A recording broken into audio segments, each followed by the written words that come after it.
사막을 상상을 해보십시오. 사막을 횡단하는 나그네가 있어요. 그래서 그 나그네가 끝이 보이지 않는 황량한 이 사막과 그리고 자결하는 태양 아래서 나그네는 고독과 갈증으로 시달리게 됩니다. 특히 낙타 등에 걸려있는 가죽부대의 물은 사막을 여행하는 나그네에겐 목숨 그 자체입니다. 이처럼 삶에 대한 사람의 갈망은 물 한 그릇을 향한 꺼지지 않는 갈증과 같다고 비유할 수 있습니다. 그런데 문제는 많은 사람이 자기들이 가지고 있는 생명을 향한 이 갈증과 목마름이 진정으로 하나님을 찾는 목마름이라는 사실을 모르고 있다는 것입니다. 많은 사람들이 뭔가 좀 아쉽다, 그리고 내가 뭔가를 좀 찾아야 되겠다 이런 마음이 마음속으로 생겨나는데 그것이 하나님을 찾아야 한다는 걸 모르고 있다는 거예요. 그래서 시편 42편 1절 말씀 시작. 하나님이여 사슴이 시냇물을 찾기에 갈급함같이 내 영혼이 주를 찾기에 갈급하니이다. 여러분, 사슴이 얼마나 갈증을 많이 탑니까? 그리고 그 갈증을 타기 때문에 물을 먹기 위해서 냇가로 내려오게 되는데 그 사슴처럼 내 영혼이 하나님을 찾는데 갈급하다. 있는 성 어거스틴이라고 하는 사람은 그의 고백록에 우리의 영혼이 당신 안에서 쉼을 얻을 때까지 우리의 영혼은 안식하지 못하나이다, 이렇게 고백을 합니다. 우리의 영혼이 하나님 안에서 쉼을 얻을 때까지, 천국 갈 때까지 우리의 영혼은 안식하지 못한다. 이 세상 사는 동안에는 평안함이 없다는 거예요. 영원한 안식은 없다는 것입니다. 그래서 오늘 제가 전할 복음 하나님의 말씀의 주제는, 우리 주보 3면을 한번 보실까요? 타는 목마름을 끄시는 예수님께서 성령을 물붓듯이 부어주시고 믿는 자에게 성경의 이름과 같이 그 배에서 생수의 강이 흘러나오게 하신다 라는 주제를 가지고서 예수님께서 목마른 자를 초청하신다. 두 번째로는 예수님을 믿는 자는 생수의 강이 흘러 넘친다 라고 하는 내용을 차례대로 한번 살펴보겠습니다. 먼저 예수님께서 목마른 자를 초청하십니다. 여러분, 생명을 찾아 쉼없이 찾아가는 사람들의 모습은 결국 하나님을 찾는 인간의 목마른 모습이라고 할 수 있습니다. 바로 이런 사람들을 향하여 예수님께서는 내게로 오라, 그리고 마시라 라고 말씀하고 계십니다. 성령님은 인간의 영혼을 정결케 씻으며 사람의 목마름을 해결해 주시는 하나님의 선물입니다. 이러한 이유 때문에 자연히 물은 성령을 가리키는 상징이 된 것입니다. 여러분, 구약 성경은 성령을 주시는 일을 마치 물을 쏟아붓는 일로 묘사를 하고 있습니다. 요엘서 2장 28절에서 29절 말씀. 그 후에 내가 내 영을 만민에게 부어주리니 너희 자녀들이 장래일을 말할 것이며 너희 늙은이는 꿈을 꾸며 너희 젊은이는 이상을 볼 것이며 그때에 내가 또 내 영을 남종과 여종에게 부어줄 것이며. 여러분, 하나님께서는 에스겔 선지자를 통해서 맑은 물로 너희에게 뿌려서 새 영을 너희 속에 두겠다, 이렇게 말씀합니다. 이것이 마치 성령님을 부어주시는데 물붓듯이 부어주신다는 거예요. 그러므로 예수님께서 우리에게 마시라고 주시는 물은 다름이 아니라 성령님이라는 거예요. 예수님께서 목마른 자들은 내게로 와서 마시라라고 할 때 그 마시는 게 진짜 물을 말하는 게 아니라 성령을 부어주심으로 말미암아서 영적인 갈증이 다 해소된다는 거예요.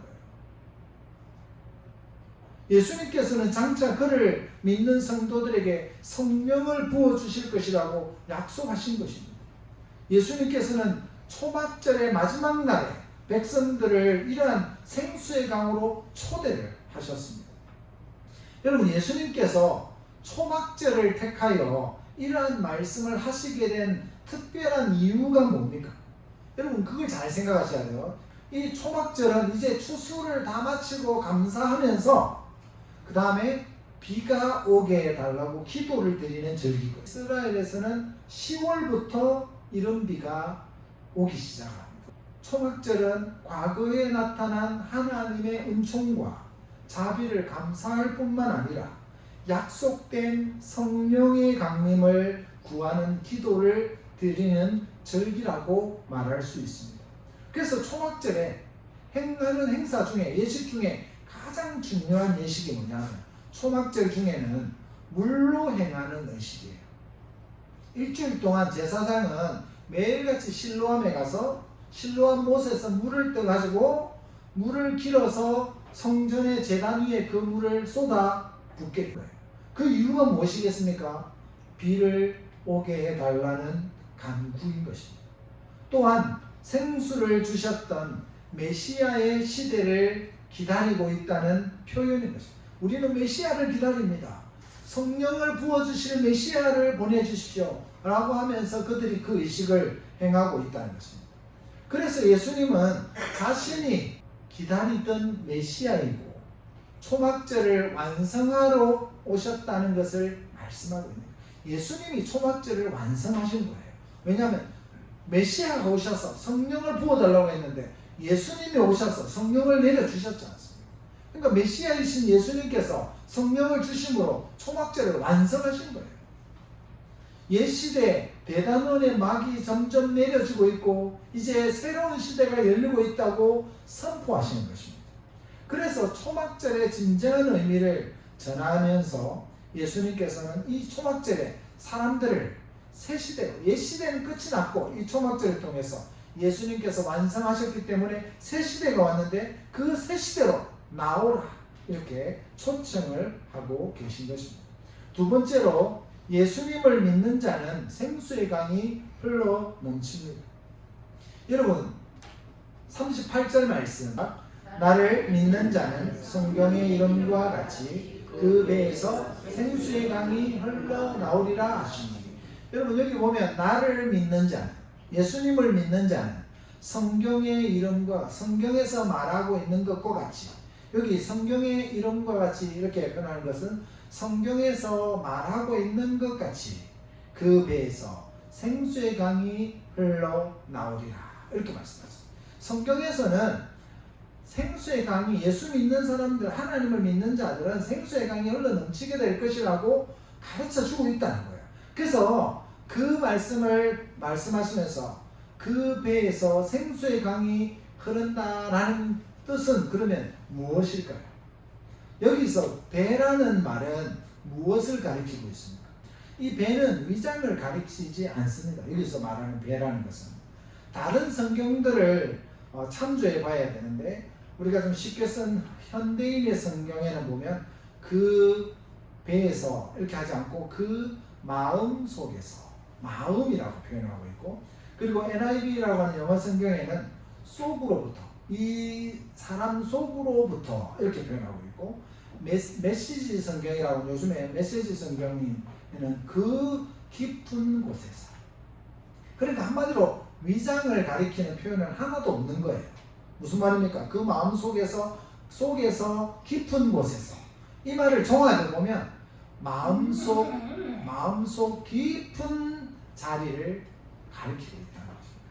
그러고 나면 이 마음 속에서 생수의 강이라고 표현하지만 실제로는 복수거든요. 생수의 강이 막 여러 개가 터져 나온다는 거예요. 그게 흘러 넘치는 거예요. 그러니까 예수 믿는 사람은 다른 것에 대한 갈증이 없습니다. 또 없어야 됩니다. 왜냐하면 예수님으로 만족하기 때문에.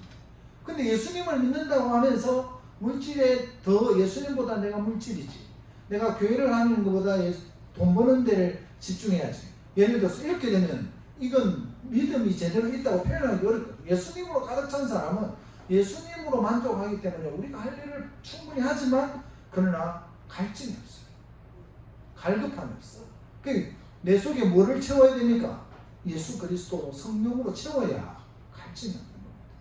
그게 없으니까 여러분들 자꾸 다른 것을 찾는 거예요.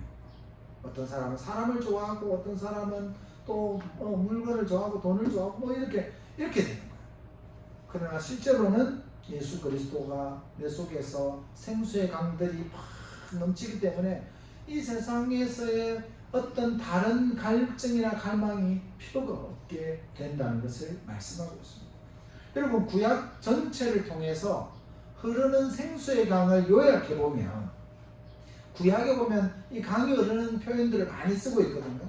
그러면 이것을 다 요약을 해보면 무엇보다도 생수의 강이란 예수님 자신을 가리킨다고 할 수 있습니다. 예수님이 생수의 강이구나 하는 것을 알 수 있습니다. 그럼 내 속에 뭐가 넘쳐난다고요? 예수님으로 차고 넘친다는 거예요. 근데 내 속에 예수님만 차고 넘치는 게 아니라 내 속에 예수님이 오시면 누가 오세요?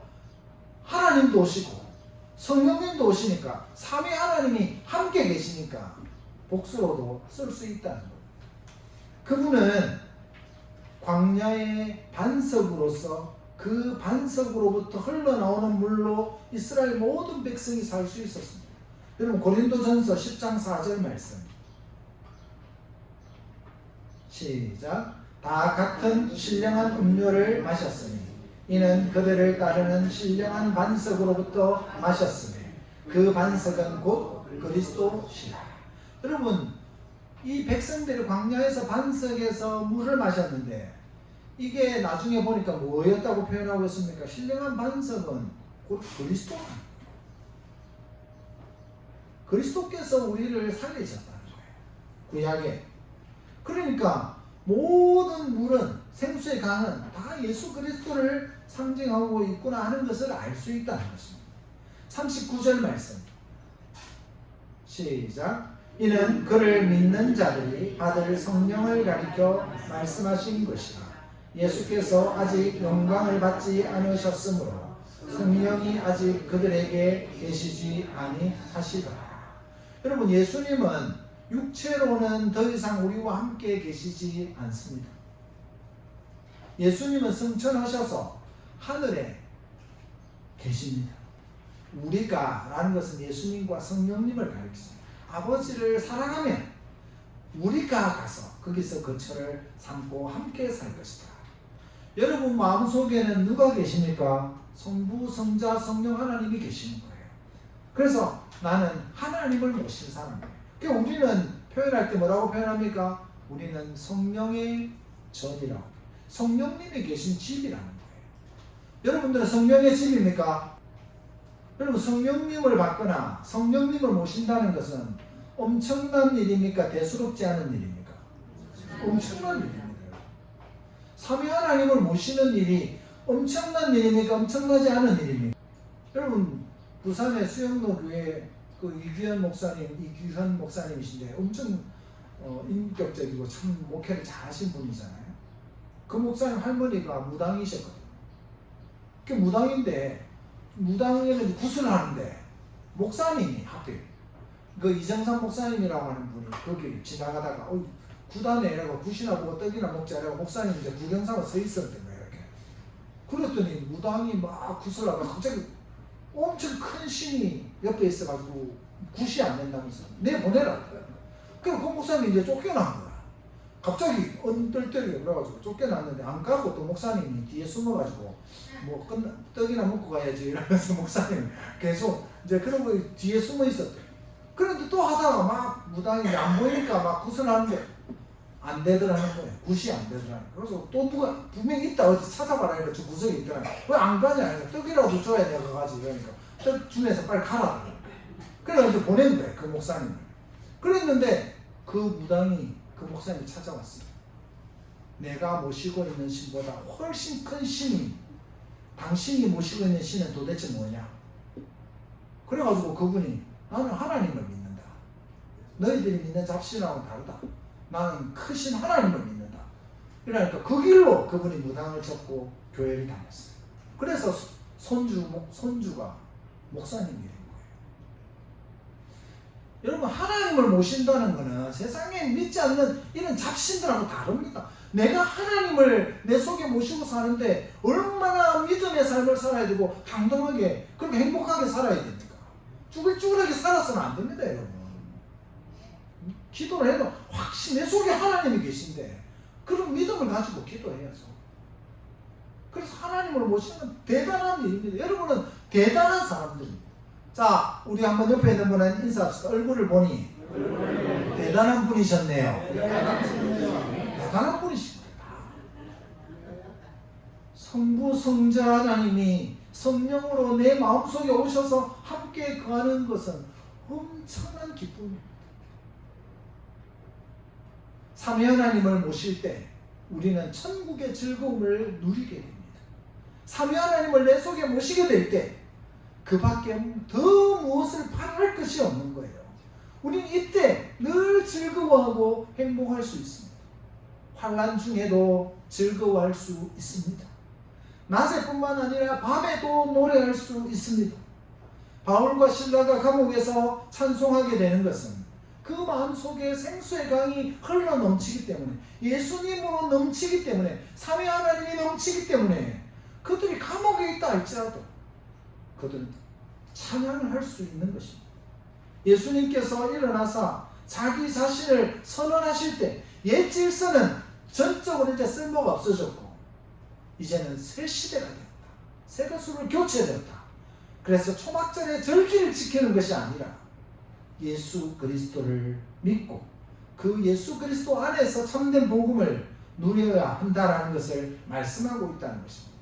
예수님께서 영광을 받기 전, 십자가의 영광을 받기 전이라는 말은 십자가에 달리시고 하늘에 승천하시지 않았다 이 말이거든요. 예수님이 십자가에 달리시고 승천하신 후에 성령님이 다른 사람들에게 부어지게 됩니다. 오순절에 성령이 물처럼 쏟아져 내려왔을 때 비로소 옛 질서는 끝이 나고 이제는 새로운 시대가 된 거예요. 예수님 때문에 새 시대가 된 거예요. 그러나 누구나가 모두 예수님의 주장과 말씀을 믿었던 것이 아닙니다. 예수님께서 말씀하실 때 항상 이전이나 지금이나 사람들은 두 그룹으로 갈라지고 합니다. 믿는 자와 믿지 않는 자가 갈라집니다. 사랑하는 성도 여러분, 광야 같은 이 세상에서 생수가 그립습니까? 생수의 원천은 예수 그리스도이십니다. 그는 참된 기쁨, 참된 만족, 참된 행복의 원천이 되십니다. 예수 그리스도는 유대인들만 초청하지 않으셨습니다. 오늘 예수님은 여러분도 초청하셨습니다. 누구든지 목마르거든 내게로 와서 마시라. 아멘. 아멘. 여러분, 예수님께 나오셔서 그 모든 갈증을 다 해결하십시오. 참된 행복을 원하십니까? 이 말씀을 신중하게 들으십시오. 예수님께로 오십시오. 예수님을 믿으시기 바랍니다. 아멘. 예수님을 마음에 영접하시기 바랍니다. 아멘. 그러면 성령 하나님이 여러분 마음속에 오셔서 거하실 것입니다. 여러분들은 생수의 강들이 흘러넘치는 그런 행복을 누리게 될 것입니다.